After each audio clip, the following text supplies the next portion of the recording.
ન્યૂઝમાં આપનું સ્વાગત છે। શરૂઆત કરીએ મુખ્ય સમાચારોથી। તેલ અવીવ હવાઈ મથકે પ્રધાનમંત્રી મોદીનું મોભાદાર સ્વાગત કરે છે ઇઝરાયલ। પ્રધાનમંત્રી બેન્જામિન નેતાન્યાહુ ઉપરાંત ટોચના 50 નેતાએ આવકાર આપવા તોડ્યો પ્રોટોકોલ અને રચ્યો ઇતિહાસ।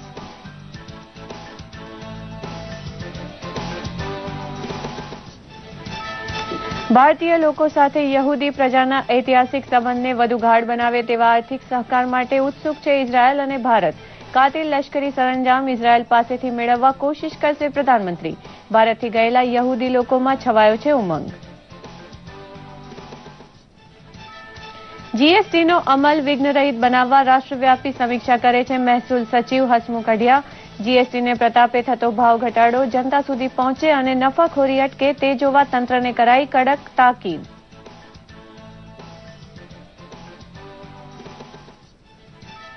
જીએસટીનો અમલ શરૂ થતા બંધ થઈ આંતરરાજ્ય ચેકપોસ્ટ। એક રાજ્યમાં બનેલો માલ અનેક રાજ્યોમાંથી પસાર થઈ ખરીદનાર પાસે આસાનીથી પહોંચે તેવા અચ્છેદિન શરૂ થયા। ટ્રક ડ્રાઈવરને ખૂબ રાહતરૂપ લાગે છે આ ફેરફાર।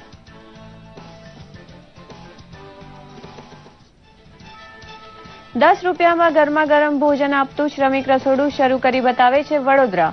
બાંધકામ મજૂર માટે ભરપેટ ભોજનનો બંદોબસ્ત કરતી શ્રમિક અન્નપૂર્ણા યોજના દરેક ગામના કડિયા નાકે શરૂ કરશે રૂપાણી સરકાર।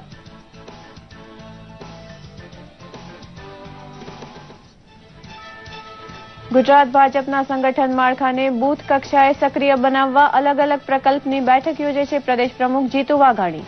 મોદી સરકારની બહેતરીન સિદ્ધિઓના બયાન વડે લોકો પાસેથી મતને બદલે દિલ જીતવા હાથ ધરાશે કવાયત। મેઘમહેરના પહેલા રાઉન્ડમાં સિઝનનો સરેરાશ 25% વરસાદ મેળવે છે ગુજરાત। સિદ્ધપુર અને ટંકારા પંથકમાં અતિવૃષ્ટિને પગલે થયેલા નુકસાનની મોજણી શરૂ કરે છે વહીવટીતંત્ર।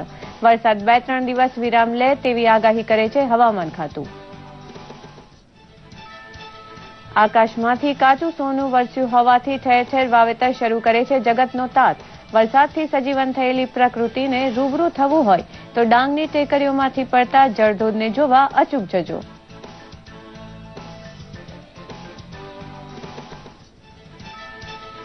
દેવપોઢી અગિયારસે વિષ્ણુ ભક્તિમાં તરબોળ બન્યું ગુજરાત। ડાકોર અને શામળાજીમાં વૈષ્ણવ મહેરામણ છલકાયો તો વડોદરામાં ગાયકવાડ પરિવાર સાથે વિઠ્ઠલનાથજી ભગવાને કરી નગરયાત્રા। ગૌરી વ્રત શરૂ થતા મંદિરે પહોંચી નાની નાની કન્યાઓ। સમાચાર વિગતવાર। ઇઝરાયલના તેલ અવીવ હવાઈ મથકે પ્રધાનમંત્રી મોદીનો કાફલો પહોંચતા યહૂદી દેશના પ્રધાનમંત્રી બેન્જામિન નેતાન્યાહુએ કરેલું મોભાદાર સ્વાગત ઇતિહાસમાં સ્થાન પામ્યું છે। પ્રધાનમંત્રી મોદીનું સ્વાગત કરવા માટે પ્રોટોકોલ તોડીને પ્રધાનમંત્રી નેતાન્યાહુ અને ટોચના 50 નેતા હાજર રહ્યા હતા। હવાઈ મથકે સ્વાગત પ્રવચનમાં શ્રી મોદીએ ઇઝરાયલની સાચી દોસ્તીનો ખપ ભારતને હોવાની વાત કરી સૌના દિલ જીતી લીધા હતા। ઇઝરાયલની સ્થાપના સમયે ત્યાં કાયમી વસવાટ માટે ગુજરાત અને ભારતથી ગયેલા લોકોમાં શ્રી મોદીના સ્વાગત માટે ગજબનો ઉમંગ છવાયો છે કારણ કે ભારતના પ્રધાનમંત્રીએ પહેલી વખત ઇઝરાયલની ધરતી ઉપર પગ મૂક્યો છે। વિમાની મથકે ગાર્ડ ઓફ ઓનર આપીને રેડ કાર્પેટ સ્વાગત થયા પછી પ્રધાનમંત્રી મોદી ડેન્ઝીગર ફ્લાવર ફાર્મની મુલાકાતે પહોંચ્યા હતા। ઇઝરાયેલી સમુદાય સાથે ફાર્મમાં સીધો સંવાદ કર્યો હતો।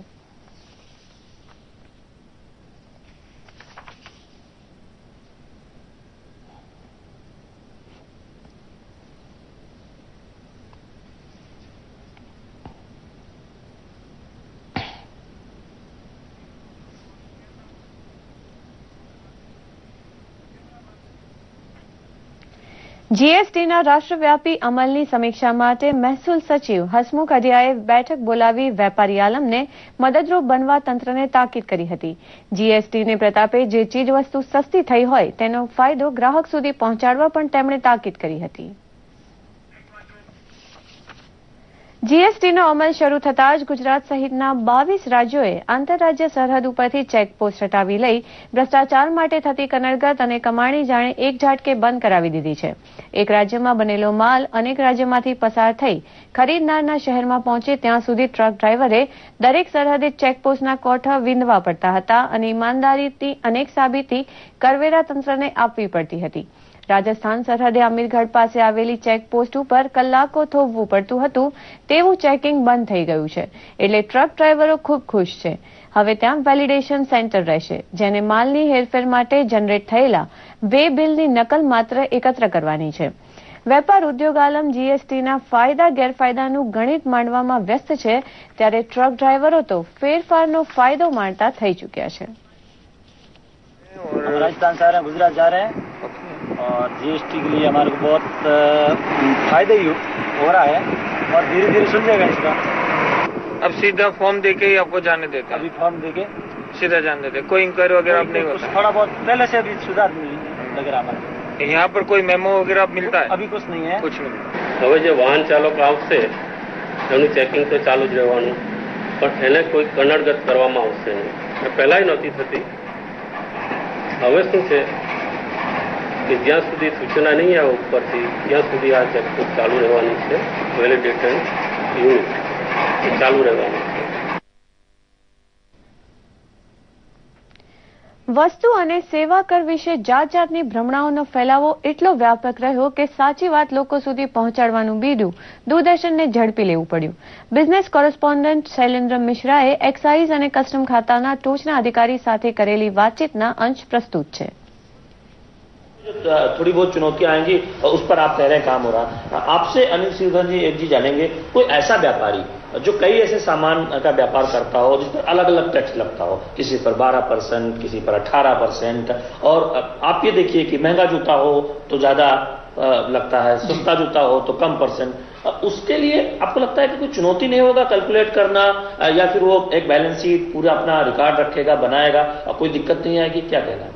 देखिए, मेरा इसमें ये कहना है कि व्यक्ति जब अपना बिजनेस कर रहा है तो वो अपने लिए तो ये पूरा रिकॉर्ड रख ही रहा है कि मैंने कौन सी चीज कितने दाम से बेची है, वो उसको मालूम है. और जो आज क्या है, आपको कोई चीज अगर जीएसटी कायदे कानून से रिलेटेड कुछ भी आपको जानना है, आपके मोबाइल पे पूरी इंफॉर्मेशन अवेलेबल है. आपको मोबाइल जब चाहिए, आप इंटरनेट कहीं चाहिए, किताबें हैं, हर चीज. अदरवाइज आप किसी भी ऑफिस में, सरकारी ऑफिस में जो जीएसटी से वो राज्य सरकार हो केंद्र, वहां जा सकता है, तुरंत मिल सकता है. शुरुआत में देखिए ऐसा है, कोई भी चीज जब शुरू होती है इनिशियली, बच्चा पहली बार स्कूल जाता है तो पहले दिन तो उसको भी बहुत सारे डर होते हैं, लेकिन जैसे एक बार जाके वो अपने टीचर से, जो अन्य दूसरे बच्चों से हिल मिल जाता है, तब वो he will start enjoy. Similarly I think कोई भी शुरुआत में इनिशियल डर है, लेकिन over a period of time जैसे उनका जो ट्रांसपेरेंसी दिखती, जो पारदर्शिता, बिकॉज ये इंफॉर्मेशन टेक्नोलॉजी के कारण दिखती है, ये रियलाइज करेंगे अब तक का जो भी जीएसटी से पहले के जो कर पे करने वाले थे, उनका एक्सपीरियंस तब और अब में काफी फर्क होगा. ये बिल्कुल दिखेगा इनको. बिल्कुल. हम अंतिम सवाल आपसे पूछेंगे राजू जेटली जी, व्यापारियों के लिहाज से जो है, उत्पादक के लिहाज से पूरी कर प्रणाली जो बदली है, आपको क्या लगता है कि अहमदाबाद की अगर बात करें, राजस्व संग्रह भी बढ़ेगा या फिर आप रेवेन्यू न्यूट्रल सोच रहे हैं अगले कुछ समय में? देखिए, इसमें राजस्व तो बढ़ेगा ही, इकोनॉमी को बूस्ट मिलेगा. आप देखिए जहां जहां भी जीएसटी लाया गया है, इनफॉर्मल इकोनॉमी से फॉर्मल इकोनॉमी की ओर हम जाएंगे. बिल्कुल जाएंगे. मेरा जैसे ये जो मैं पहले पहला जो आपका प्रश्न था उसका मैं उत्तर दे देता हूं कि जो जीएसटीएन है, जीएसटीएन खुद 3 लेजर मेंटेन करेगा. जो अब व्यापारियों को अगर किसी परेशानी की जो बात है, उन्हें क्या करना है, उन्हें तो जीएसटी का रेट स्ट्रक्चर दे दिया गया है, उन्हें अपना इनवॉइस का डेटा जो है फीड करना है. बाकी सारा कैलकुलेशन का काम जीएसटीएन खुद करेगा. ये पहले की व्यवस्था से और सरल व्यवस्था है, जिसमें हमें कुछ नहीं करना है, हमें तो डेटा फीड करना है. बाकी लेजर मेंटेनेंस का काम जीएसटीएन का खुद का है.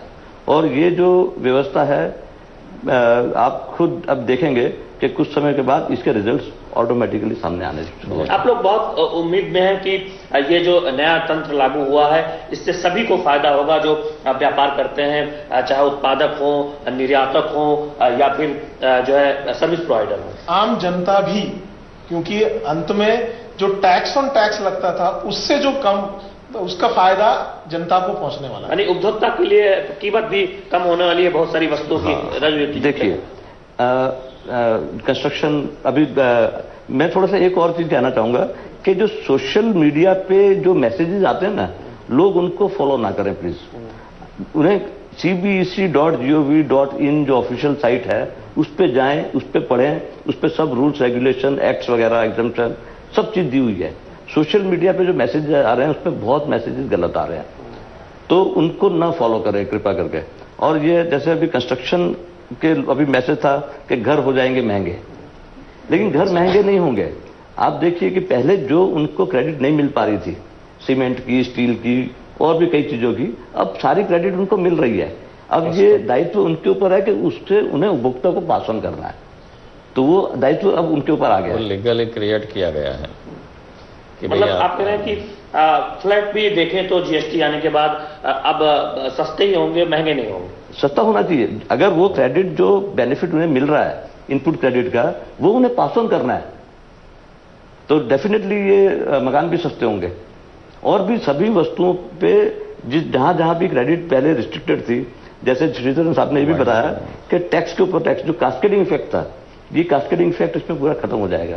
पहले आप देखेंगे कि जैसे इनवॉइस जो बनती थी उसमें वैट ऐड होने के बाद टैक्स लगता था, ड्यूटी लगती थी सेंट्रल एक्साइज की, तो अब ऐसा नहीं होगा, वो टैक्स के ऊपर टैक्स लग रहा था, तो वो चीजें अब इसमें एलिमिनेट हो जाएंगी पूरी। દેશમાં સરળતાથી જીએસટી અમલ શરૂ થઈ ચૂક્યો છે। કેબિનેટ સચિવ પી.કે. સિંહાએ અમલીકરણની સમીક્ષા પણ કરી હતી। 22 જેટલા રાજ્યોએ ચેકપોસ્ટ દૂર કરતા એક દેશ એક બજાર એક કરનું સૂત્ર જાણે સાકાર થવા જઈ રહ્યું છે। પ્રસ્તુત છે એક અહેવાલ। જીએસટી અમલીકરણની સમીક્ષા માટે કેબિનેટ સચિવ પી.કે. સિંહાના અધ્યક્ષપદે બેઠક મળી ગઈ। જીએસટી પરિષદના અધિક સચિવ અરુણ ગોયલે જણાવ્યું કે લોકો તરફથી જીએસટી અમલીકરણ અંગે હકારાત્મક ફીડબેક મળી રહ્યું છે। ग्राउंड से बहुत अच्छा फीडबैक आ रहा है, किसी तरीके की कोई कठिनाई नहीं है, सब जगह जीएसटी इम्प्लीमेंट हो रहा है। और इसके साथ साथ हमने ये भी देखा है कि 22 स्टेट्स के अंदर जो है इवन जो चेक पोस्ट हैं, जीएसटी रिलेटेड चेक पोस्ट हैं, वैट रिलेटेड चेक पोस्ट हैं, वो भी हटा दिए गए हैं।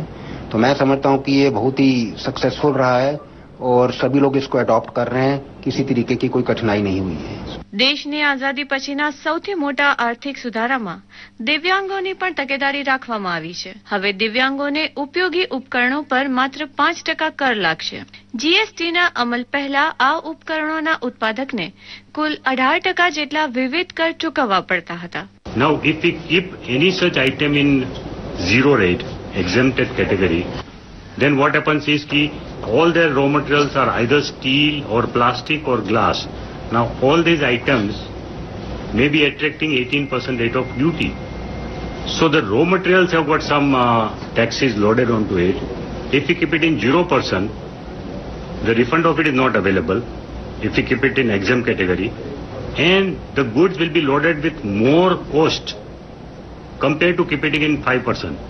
By keeping it in a very reasonable rate of 5%, the manufacturer will be able to pay 5% out of input tax credit and the remaining amount will be refunded back to him. માં દિવ્યાંગોને ઉપયોગી ઉપકરણો બજારમાં આવશે ત્યારે તે ઉપકરણોની કિંમત પહેલા કરતા પણ ઓછી હશે। કેન્દ્ર સરકારના આ પગલાં દિવ્યાંગોને આર્થિક રૂપે મજબૂત બનાવશે અને મેક ઇન ઇન્ડિયાને પણ પ્રોત્સાહન મળશે। દૂરદર્શન સમાચાર અમદાવાદ। ગાંધીનગર નજીક કોબા ખાતે આવેલા ગુજરાત ભાજપના મુખ્યાલય ખાતે અનેક પ્રકલ્પની બેઠક યોજાઈ હોવાથી તમામ જિલ્લામાંથી કુશળ સંગઠક અહીં હાજર હતા। પ્રદેશ પ્રમુખ જીતુ વાઘાણી, સંગઠન મંત્રી ભીખુભાઈ દલસાણિયા તથા ઉપપ્રમુખ આઈ.કે. જાડેજા સહિતના આગેવાન આ પ્રસંગે હાજર હતા અને માર્ગદર્શન કર્યું હતું। પ્રદેશ પ્રવક્તા ભરત પંડ્યાએ કહ્યું હતું કે ધારાસભાની આગામી ચૂંટણી માટે મતદાર સંપર્કનું તંત્ર ગોઠવવા માટે બેઠકો શરૂ થઈ છે। મોદી સરકારે માત્ર 3 વર્ષમાં હાંસલ કરી બતાવેલી અનેક સિદ્ધિઓની વાત મતદાર સુધી પહોંચાડી તેનું દિલ જીતવાની કોશિશ દરેક કાર્યકર કરે તેવી અપેક્ષા આજે રજૂ થઈ હતી।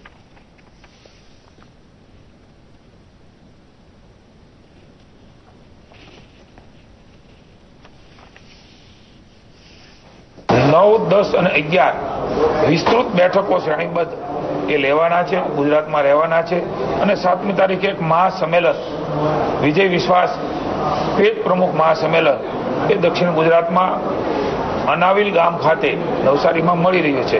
ખૂબ ઉત્સાહના વાતાવરણમાં ચૂંટણીઓ આવી રહી છે ત્યારે કોંગ્રેસ એ ક્યાંય સ્પર્ધામાં નથી।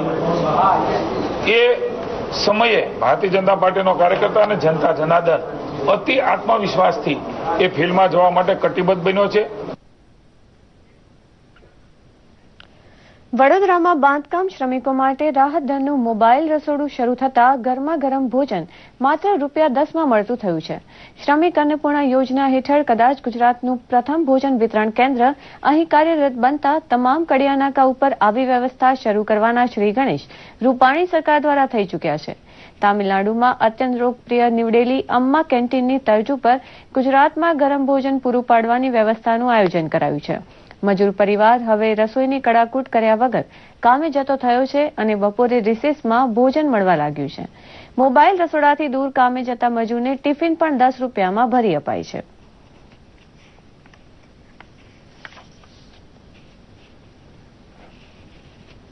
શ્રમિક અન્નપૂર્ણા યોજના ખરેખર બિરદાવવા લાયક છે.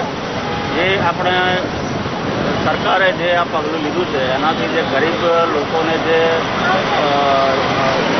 સારું અને સ્વચ્છ જમવાનું મળી રહે એ બાબતે આ લોકોએ જે ધ્યાન આપ્યું છે ખરેખર એને અભિનંદન.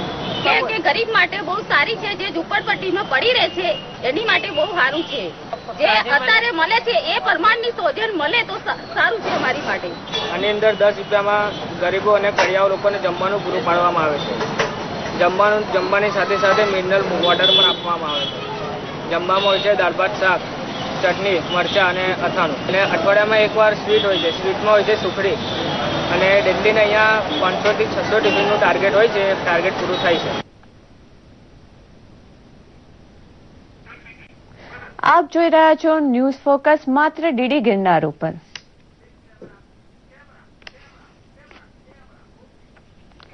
છેલ્લા અઠવાડિયામાં ખાબકેલા વરસાદને પગલે અત્યાર સુધી રાજ્યમાં સિઝનનો 24% વરસાદ થયો છે.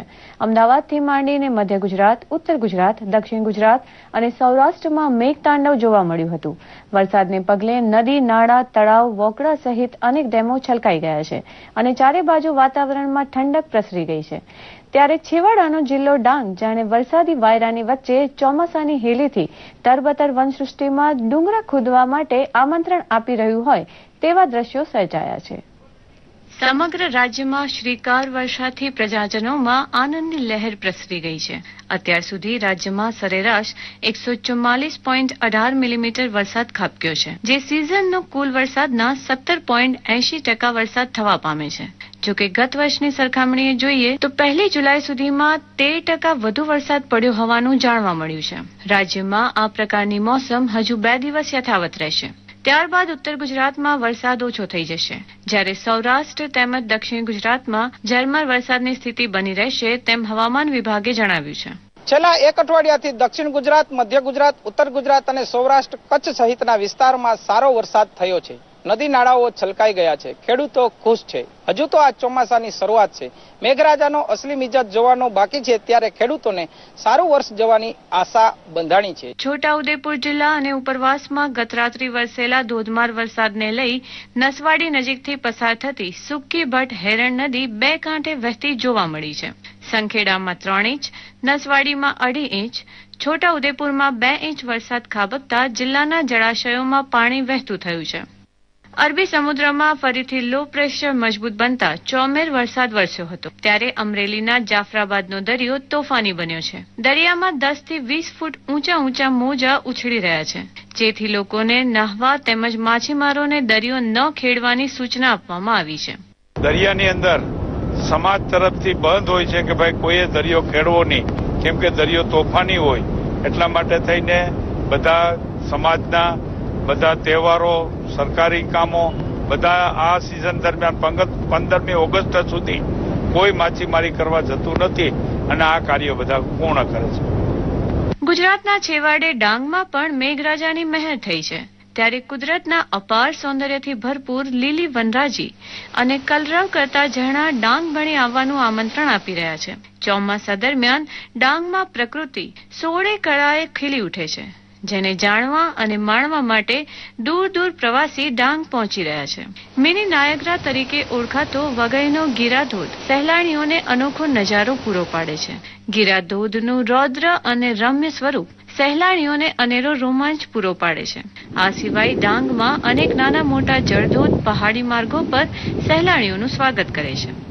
આમ શ્રીકાર વર્ષાથી સમગ્ર રાજ્યના વાતાવરણમાં ઠંડક પ્રસરી ગઈ છે અને છેલ્લા એક અઠવાડિયાથી મેઘરાજાની જમાવટથી દક્ષિણ ગુજરાતથી લઈ મધ્ય અને ઉત્તર ગુજરાત સહિત સૌરાષ્ટ્ર કચ્છ તરબતર થઈ રહ્યું છે.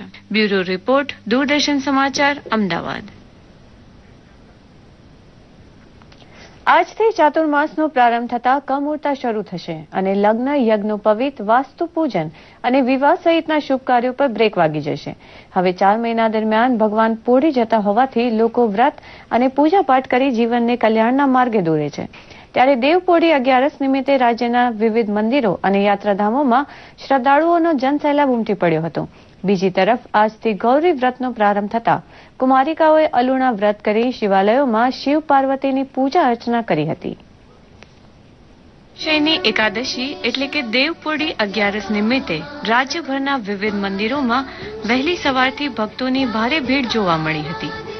શાસ્ત્રો અનુસાર અષાઢ સુદ 11 ભગવાન વિષ્ણુ 4 માસ માટે શયન કરતા હોવાથી તેને શયની 11 પણ કહેવામાં આવે છે. 4 મહિના દરમિયાન ભગવાન પોઢી જતા હોવાથી કોઈ માંગલિક કાર્યો કરવામાં આવતા નથી અને માંગલિક કાર્યો ન કરવાના હોવાથી વ્યક્તિ બાહ્ય જવાબદારીઓથી મુક્ત થઈને ઈશ્વરમાં એકચિત્ત થઈ જાય છે. તેથી આજના દિવસે લોકો ઉપવાસ રાખીને ભગવાનની પૂજા અર્ચના કરતા હોય છે. આ એકાદશી મનવાંછિત ફળ આપનારી પણ માનવામાં આવે છે. તેથી આજના દિવસે લોકો દાન દક્ષિણા કરી પુણ્યનું ભાથું પણ બાંધે છે. પ્રસિદ્ધ યાત્રાધામ શામળાજી ખાતે દેવપોઢી 11 નિમિત્તે શ્રદ્ધાળુઓએ કાળિયા ઠાકોરના દર્શન કર્યા હતા. ભક્તો પોતાની મનોકામના પૂર્ણ કરવા માટે દૂર દૂરથી મોટી સંખ્યામાં શામળાજીમાં ઉમટી પડ્યા હતા અને શામળિયા દેવના દર્શન કરી ધન્યતા અનુભવી હતી.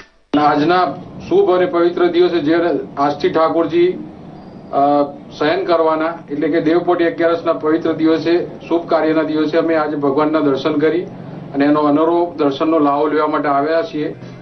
આ સાથે ડાકોર ખાતે પણ રણછોડરાયજીના ભક્તોનો જનસેલાબ ઉમટી પડ્યો હતો.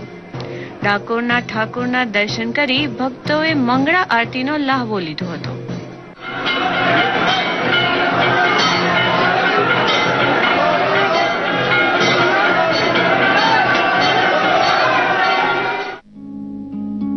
દેવપોઢી 11 નિમિત્તે વડોદરા શહેરના ઐતિહાસિક શ્રી વિઠ્ઠલનાથજી મંદિર ખાતેથી વાજતે ગાજતે શ્રી વિઠ્ઠલનાથજી ભગવાન નગરજનોને સામેથી દર્શન આપવા ચાંદીના રથમાં બેસીને નગરચર્યાએ નીકળ્યા હતા.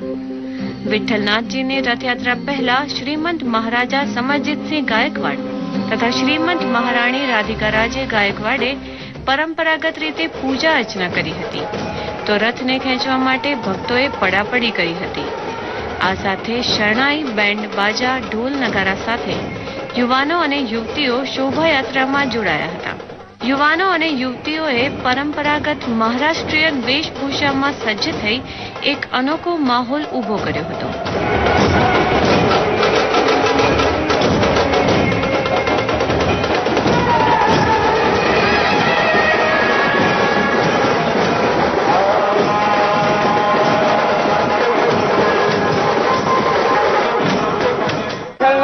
આજે 207નો ઐતિહાસિક વરઘોડો દેવપોઢી 11 નિમિત્તે ગાયકવાડ પરિવારના પૂજન અર્ચન આરતી બાદ વિઠ્ઠલ મંદિરમાંથી શહેરના રાજમાર્ગો પર નીકળી ગયો છે. શહેરના રાજમાર્ગો પર વડોદરાના ભાવિક ભક્તો રથમાં જોડાય છે, રથને ખેંચે છે અને દર્શનનો લાભ પ્રાપ્ત કરે છે. દેવપોઢી એકાદશી સાથે વ્રતોની હારમાળાની શરૂઆત થઈ જાય છે. ત્યારે મનગમતો ભરથાર મેળવવા માટે આજથી કુમારિકાઓ દ્વારા ગૌરી વ્રતનો પ્રારંભ કરાયો છે. આજે પ્રથમ દિવસે વહેલી સવારથી દેવાલયોમાં કુમારિકાઓએ ભોળાનાથ શંભુનો દૂધ તેમજ જળથી અભિષેક કર્યો હતો. નાની નાની બાળાઓએ અલુણા વ્રત કરી જ્વારા સાથે માતા પાર્વતી અને ભગવાન શિવની પૂજા અર્ચના કરી હતી અને મનગમતો ભરથાર મેળવવાની મનોકામના કરી હતી. પ્રારંભ થાય છે એ 11 સુદમાં થાય છે અને એ નાની છોકરીઓ માટે, કુંવારી છોકરીઓ કરવાની હોય, એને માતા પાર્વતીનું પૂજન કરે, એને સારો બુદ્ધિ તત્વ મળે અને સારો વર પણ પ્રાપ્ત થાય એના માટે. ગોરમાની પૂજા કરી, મોડું ખાવાનું ખાધું. કેટલા દિવસનું વ્રત? 5 દિવસ ગોરમાની પૂજા કરશું અને પાંચમા દિવસે સાંજે જાગરણ કરશું. મહત્વનું છે કે દરેક વ્રત આપણી પરંપરાનો એક ભાગ છે, જે યુગો યુગોથી ચાલી આવેલી પ્રથા છે, જેમાં કાળક્રમે ફેરફાર થતો રહે છે, પરંતુ વ્રત રહેવાની પ્રણાલી હજુ પણ જળવાઈ રહી છે, જે ભારતીય સંસ્કૃતિના દર્શન કરાવે છે. બ્યુરો રિપોર્ટ, દૂરદર્શન સમાચાર, અમદાવાદ. આણંદ જિલ્લામાં કેન્દ્ર સરકાર દ્વારા રચાયેલી એગ્રીકલ્ચરલ ટેકનોલોજી મેનેજમેન્ટ એજન્સી એટલે કે આત્મા દ્વારા 320 જેટલા ખેડૂતોને ડાંગરના વાવેતર માટેની સંપૂર્ણ કીટનું વિનામૂલ્યે વિતરણ કરાયું હતું. ડાંગરની નવી જાતની ખેતી તરફ ખેડૂતોને વાળવા માટે અપાયેલી વૈજ્ઞાનિક કીટમાં ડાંગરનું 25 કિલો બિયારણ, જંતુનાશક દવા, સેન્દ્રીય ખાતર, યુરિયા વગેરે વસ્તુઓ સહિત કેટલાક ઉપકરણ પણ એનાયત કરાયા હતા. ખેતીવાડીમાં ટેકનોલોજી આધારિત પરિવર્તનને વેગ આપવા માટે આત્મા એજન્સી દ્વારા માર્ગદર્શન કેમ્પ ઠેર ઠેર ગોઠવાય છે. ઉપરાંત ઉત્તમ ખેતી ધરાવતા પ્રદેશનો પ્રેરણા પ્રવાસ પણ ગોઠવવામાં આવે છે. નિઃશુલ્ક કીટ મેળવનાર દરેક ખેડૂત મોદી સરકાર પ્રત્યે આભારવશ જણાતો હતો. ચોમાસું બેસતા દક્ષિણ ગુજરાતમાં લેપ્ટોસ્પાયરોસિસ નામના જીવલેણ રોગનો હાહાકાર શરૂ થઈ ગયો છે. તાપી જિલ્લામાં 49 વર્ષના આદિવાસી ખેડૂતનું સરકારી હોસ્પિટલમાં કરુણ મોત થતાં લેપ્ટોસ્પાયરોસિસની હાજરી પ્રસ્થાપિત થઈ હતી અને આરોગ્ય તંત્ર દોડતું થયું છે. ઉંદર તથા ઢોર ઢાંખરના મળમૂત્રમાંથી ઉત્પન્ન થતા બેક્ટેરિયાને લીધે જીવલેણ બીમારી ફેલાય છે. ખેતરમાં કામ કરતા લોકોના શરીરમાં કોઈ જખમ હોય તો તેના વાટે આ રોગના જીવાણુ પ્રવેશ કરી હૃદય, કિડની તથા ફેફસા જેવા અવયવ પર ત્રાટકે છે. સન 2011માં 291 કેસ સામે 49 મોત નોંધાતા હાહાકાર મચેલો અને રાજ્ય સરકારે અગમચેતી શરૂ કરતા કેસ ઘટ્યા છે. પણ સાવચેતી જ આ બીમારીનો શ્રેષ્ઠ ઉપાય હોવાનું જિલ્લા આરોગ્ય અધિકારી જીબી વર્મા કહે છે. કેન્દ્ર શાસિત પ્રદેશ દમણમાં ગરીબોને ઇલાજનું અભય વચન આપતી સંજીવની સ્વાસ્થ્ય વીમા યોજનાનો અમલ વધુ વેગીલો બનાવવાની કવાયત પ્રશાસક પ્રફુલ્લ પટેલે શરૂ કરાવી છે. દમણના ગામડે ગામડે લાભાર્થીની નોંધણી કરવા માટે દર અઠવાડિયે કેમ્પ યોજવાનું શરૂ થતાં આરોગ્ય સેવા પ્રાપ્ત કરવા ઇચ્છતા લોકો તેનો લાભ લેવા આગળ આવતા જાય છે. આ યોજના હેઠળ 1 લાખની વાર્ષિક આવક ધરાવતા હોય અથવા બીપીએલ હોય તેવા પરિવારને તબીબી સારવાર નિઃશુલ્ક મળે છે. ઉપરાંત 1105 રૂપિયાના વાર્ષિક પ્રીમિયમ સામે 5 વ્યક્તિ માટે મેડિક્લેમ પોલિસી પણ અપાય છે. 1 લાખ રૂપિયાના અકસ્માત વીમાની પોલિસી માટે પણ આગ્રહ કરાય છે.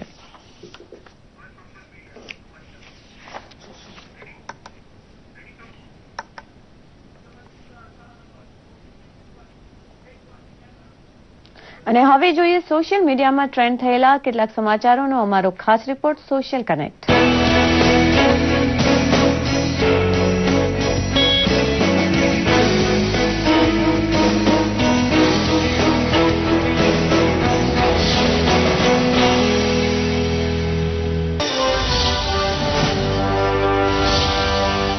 મહામહિમ રાષ્ટ્રપતિ પ્રણવ મુખર્જીએ ફેરવેલ ડિનરનું આયોજન કર્યું હતું. રાષ્ટ્રપતિ ભવન ખાતે આયોજિત કરાયેલા ફેરવેલ ડિનરમાં ખાસ કરીને મીડિયા જગતના લોકોને આમંત્રિત કરાયા હતા. ઉલ્લેખનીય છે કે રાષ્ટ્રપતિનો કાર્યકાળ ટૂંક સમયમાં પૂર્ણ થવા જઈ રહ્યો છે, ત્યારે ફેરવેલનું આયોજન કરાયું હતું. રાષ્ટ્રપતિના સત્તાવાર ટ્વિટર પર ખાસ ફોટોગ્રાફ શેર કરાયા હતા. ઉઠો, જાગો અને ધ્યેય પ્રાપ્તિ સુધી મંડ્યા રહો. આ ઉપદેશ આપનાર સ્વામી વિવેકાનંદની આજે પુણ્યતિથિ છે. સ્વામી વિવેકાનંદને સોશિયલ મીડિયા પર શ્રદ્ધાંજલિ આપતા #સ્વામી વિવેકાનંદ ખૂબ ટ્રેન્ડ થયો. ભાજપ રાષ્ટ્રીય અધ્યક્ષ અમિત શાહે ટ્વીટ કરી એમને વંદન કર્યા છે. ઉપરાંત ભાજપ નેતા મુખ્તાર અબ્બાસ નકવી, રાજ્યવર્ધનસિંહ રાઠોડ, મંત્રી પિયુષ ગોયલે ટ્વીટ કરી એમને નમન કર્યા છે. પ્રગતિશીલ ગુજરાતની ઝાંખી કરાવતો સીએમઓના ટ્વિટર પર ખાસ વિડીયો શેર કરાયો છે, જેમાં ગુજરાતના અવિરત વિકાસની ખબર દર્શાવાઈ છે. જે વિસ્તારો પાણી વિના સૂકા ભઠ્ઠ થયા હતા ત્યાં નર્મદાના નીર પહોંચાડવાનું રાજ્ય સરકારે અનોખું કાર્ય કર્યું છે. મંજૂરી મળ્યા બાદ પળભરનો પણ વિલંબ કર્યા વિના ડેમના દરવાજા બંધ કરવાની કામગીરીનો પ્રારંભ કરાવ્યો મુખ્યમંત્રી વિજયભાઈ રૂપાણી અને નાયબ મુખ્યમંત્રી નીતિનભાઈ પટેલે. સાબરમતી આશ્રમની સ્થાપનાના શતાબ્દી દિને મુખ્યમંત્રીએ કરાવ્યું પ્રસ્થાન. આપણા નરેન્દ્રભાઈના પ્રયાસોથી યોગને મળી આંતરરાષ્ટ્રીય ઓળખ અને આંતરરાષ્ટ્રીય યોગ દિવસે અમદાવાદમાં યોગ સાથે જોડાયેલા વિશ્વ કક્ષાના શિખરો સર થયા. અનેક વર્લ્ડ રેકોર્ડ બન્યા. તો આવી જ પ્રોગ્રેસિવ ખબરો સાથે ફરી મળીશું. જય હિન્દ. શું ખબર ગુજરાતની. સુરતમાં પિંક ઓટો રિક્ષા શરૂ કરવામાં આવી છે. પિંક ઓટો રિક્ષાની મહત્વની વાત એ છે કે આ રિક્ષા મહિલાઓ દ્વારા સંચાલન કરવામાં આવે છે. મુખ્યમંત્રી વિજય રૂપાણીએ સુરતમાં પિંક ઓટો રિક્ષાને લીલી ઝંડી બતાવી હતી, જેના ફોટોગ્રાફ્સ સીએમઓના ટ્વિટર પર શેર કરાયા છે. સોશિયલ મીડિયા ડેસ્કથી અંકિત ચૌહાણનો રિપોર્ટ, દૂરદર્શન સમાચાર, અમદાવાદ. આ સાથે ન્યૂઝ ફોકસ અહીં સમાપ્ત કરીએ છીએ. નમસ્કાર. વધુ સમાચારો માટે નિહાળતા રહો ડીડી ગિરનાર.